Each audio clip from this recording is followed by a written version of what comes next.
시편 143편 1절부터 12절입니다. 여호와여, 내 기도를 들으시며 내 간구에 귀를 기울이시고 주의 진실과 의로 내게 응답하소서. 주의 종에게 심판을 행하지 마소서. 주의 눈앞에는 의로운 인생이 하나도 없나이다.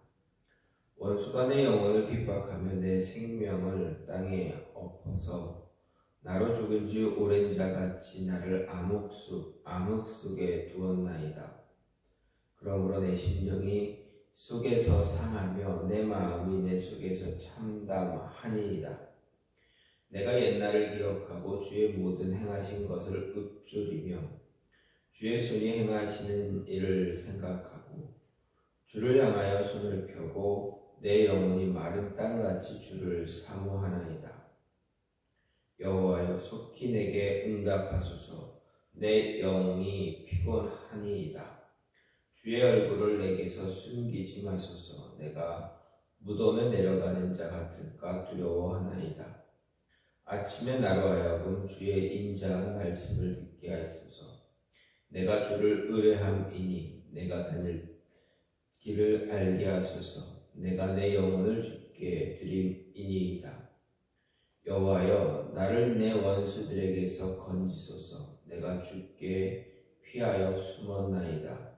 주는 나의 하나님이시니 나를 가르쳐 주의 뜻을 행하게 하소서. 주의 영은 선하시니 나를 공평한 땅에 인도하소서. 여호와여, 주의 이름을 위하여 나를 살리시고 주의 의로 내 영혼을 환난에서 끌어내소서. 주의 인자하심으로 나의 원수들을 끊으시고 내 영혼을 괴롭게 하는 자를 다 멸하소서. 나는 주의 종이니이다. 아멘. 오늘 말씀 시편 143편 1절부터 12절입니다. 다윗을 표제로 하는 8편의 시 가운데 3편의 비탄시가 끝난 자리에 위치한 오늘 말씀은 인생의 보편적 타락을 전제로 원수를 통한 고통스러운 징계의 종교를 호소하는 그러한 참회시입니다. 이는 시편 전체를 통틀어서 7편에 이르는 참회시 가운데 마지막 시이기도 합니다. 이런 오늘 말씀은 전체 내용이 참회보다는 탄원의 간구에 훨씬 더 가깝다라 할 수가 있습니다. 그런데도 참회시로 분류하는 이유는 시인이 현재 재난의 직면에서 비로소 인간이 가지고 있는 죄의 본성을 발견해낼 뿐만 아니라 하나님의 은혜에만 의존하도록 전적으로 내던져진 존재라는 것을 깨닫고 거기에만 매달리고 있기 때문에 그렇습니다. 이와 관련해 2절이 오늘 말씀에서 점하는 위치는 참 독특하다는 것을 볼 수 있습니다. 보통 더움을 간구하는 시는 자신의 의나 도움을 간구하는 시는 자신의 의나 성실 등을 따라서 판단해 줄 것을 간청하는 형태를 띠게 마련입니다. 그런데 여기에서는 하나님의 심판을 면제해 주도록 간구하는 이유로 하나님 앞에서 의로운 자가 하나도 없다는 논리만을 내세웁니다.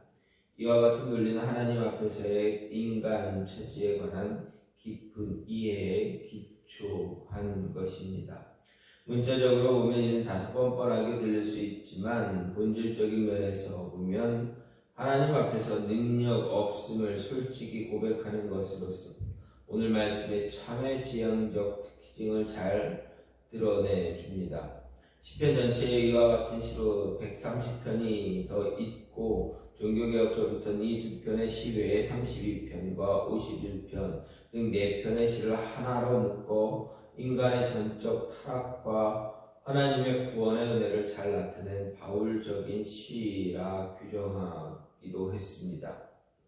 이런 오늘 말씀을 네 부분으로 네 부분으로 볼 수가 있는데, 먼저 1절, 2절은 인간의 보편 타락을 근거로 죄의 현실을 자백하고 기도의 응답을 호소하고 있습니다. 또한 3절, 4절은 주의 징계로 야기된 원수들의 핍박으로 인한 고통을 이야기하고, 5절부터 9절은 범죄 이전의 은혜 체험을 돌아보는 것과 주의 인자를 근거로 구원을 간구합니다. 그리고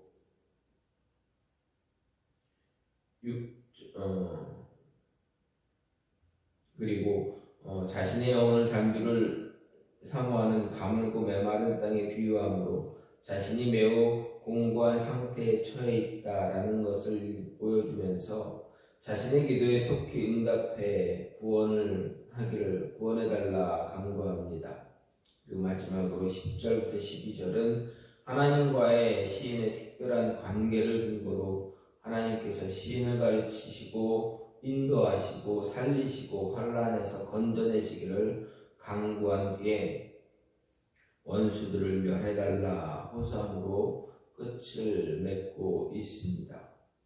전체적으로 오늘 말씀은 독자들로 하여금 결코 흠이 없는 하나님의 절대성과 대조를 이루는 허물이 많고 약한 인간의 현존을 직면하게 합니다. 이런 인생의 비참한 현실은 하나님의 징계의 심판 앞에서 그 어떤 권리도 주장할 수 없음을 의미하는 것이기도 하지만, 모든 사람이 전적으로 하나님의 은총에 자신을 내어 맡겨야 한다는 것을 가르쳐 주기도 합니다. 궁극적으로 오늘 말씀은 죄를 짓지 않고 살아갈 수 없는 연약한 인생에 불과한 성도들에게 참 구원과 문제 해결의 길이 어디에 있는지 가르쳐주는 그런 인생 교훈서라 할 수가 있습니다. 이런 내용의 이런 말씀을 보면서 생각할 수 있는 것은, 먼저 하나님의 성품에 부합된 기도가 응답을 받는다라는 것입니다. 1절에서 다윗은 여호와여 내 기도를 들으시며 내 간구에 귀를 기울이시고 주의 진실과 의로 내게 응답해달라라고 노래하고 있습니다. 여기서 진실과 의란 하나님의 대표적인 성품입니다. 다윗은 하나님의 이 두 가지 성품에 의지해서 하나님께 기도하고 있다라는 것을 보여줍니다. 그런데 다윗이 하나님의 진실과 공의의 성품을 언급했다는 것은 또한 자신의 기도가 하나님의 진실과 공의에 근거해 볼 때 어긋남이 없는 그러한 기도라는 것을 말하는 것이기도 합니다. 즉 하나님께서 자신의 기도를 진실과 공의로 판단하셔서 그의 어긋남이 없다면 그 기도에 응답해 주실 것임을 확신하는 의미 또한 가지고 있다는 그런 말입니다. 물론 이것은 단순히 기도의 내용에 국한되는 것만은 아닙니다. 이는 그같이 나온 삶의 모습과 연관된 것이기도 합니다. 이렇게 볼 때 우리는 여기서 매우 중요한 기도의 원칙, 기준에 대한 진리를 깨닫게 됩니다. 기도는 누구나 할 수 있는 것이지만 누구나 다 응답받는 기도를 하는 것이 아니다. 아무나 기도는 하지만 그 기도하는 모든 사람들이 다 응답 받을 수 있다라는 것이 아니다라는 것입니다. 즉 응답받는 기도를 드리고자 한다면 무엇보다 하나님의 진실과 공의 그리고 하나님의 선하시고 의로우신 성품의 어긋남이 없어야 된다라는 그러한 말입니다. 그리고 그 기도의 내용뿐만 아니라 기도자의 삶 또한 하나님 앞에서 어긋남이 없이 정결하며 거룩해야 한다라는 사실을 기억해야 합니다. 그런데 우리는 이런 기도의 원리와 원칙을 깨닫지 못한 채 무조건 기도하고 응답을 바랄 때가 많습니다. 즉 많은 사람들이 하나님의 성품, 하나님의 거룩하심에 부합되지 않는 기도, 하나님의 뜻에 합당하지 못한 기도로 응답되지 않을 기도를 하고 있다라는 것을 보게 됩니다.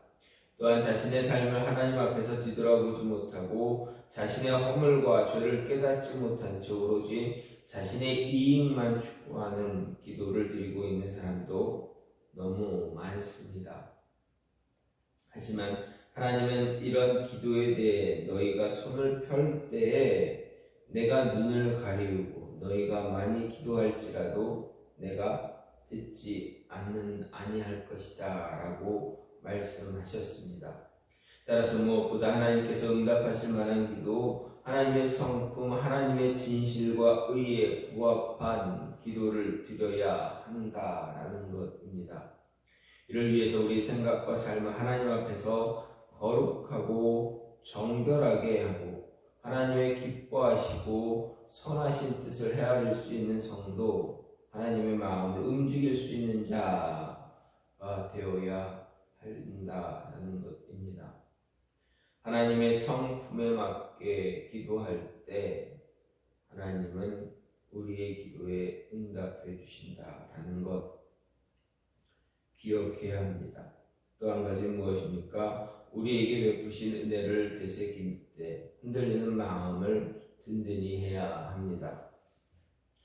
5절에서 다윗은 주께서 과거에 그와 이스라엘에게 행하신 일에 대해 떠올리고 있습니다. 그런데 오늘 말씀을 보면 다윗은 이에 대해서 기억하고 묵상하고 생각하고 등 같은 의미의 단어를 3번이나 반복해서 사용하고 있습니다. 이러한 말들을 사용하면서 하나님께서 그에게 베풀어 주신 은혜를 단순히 회상하는 것이 아니라 곱씹어서 생각하고 있다 말합니다.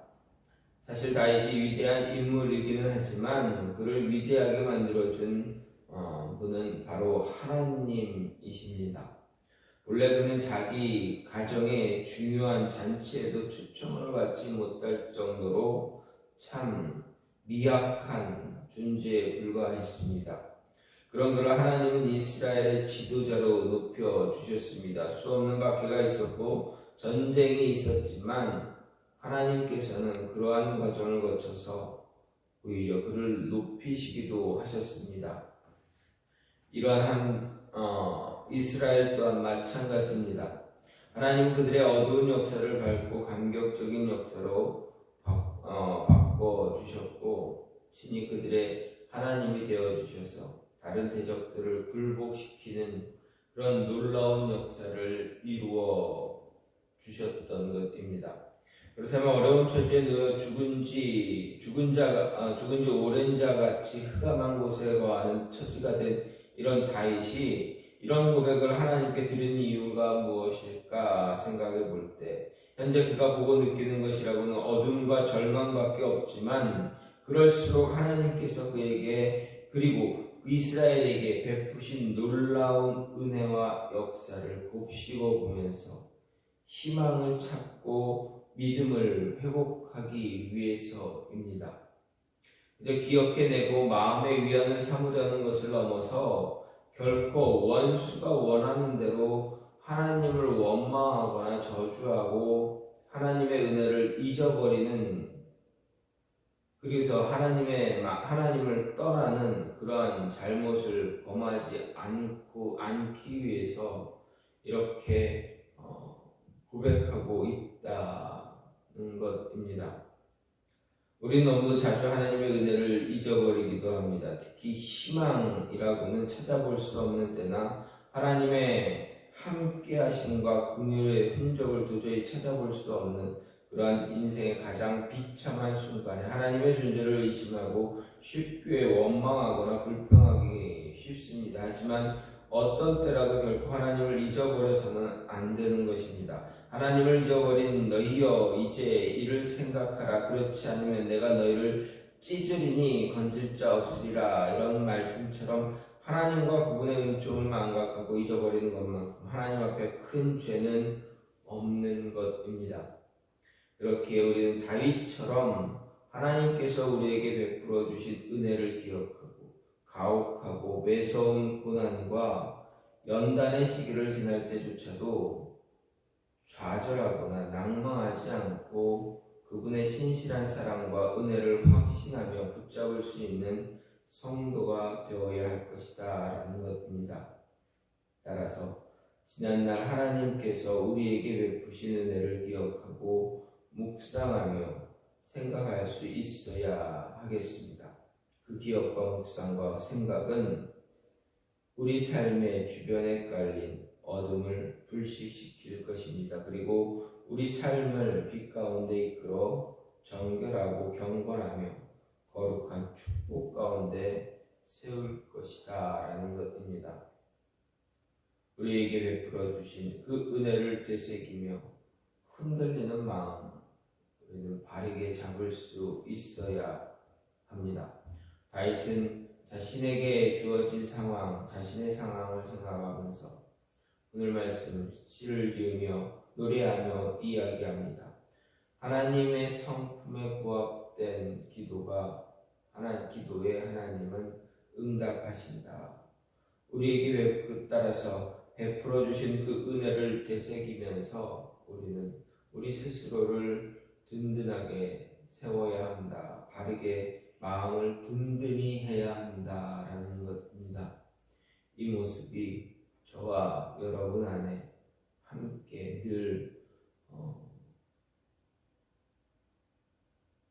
우리 마음속에 늘 간직함으로 하나님 앞에서 바른 기도자의 삶을 그리고 바른 신앙인의 삶을 세워갈 수 있는 모습이 있기를 간절히 소망합니다.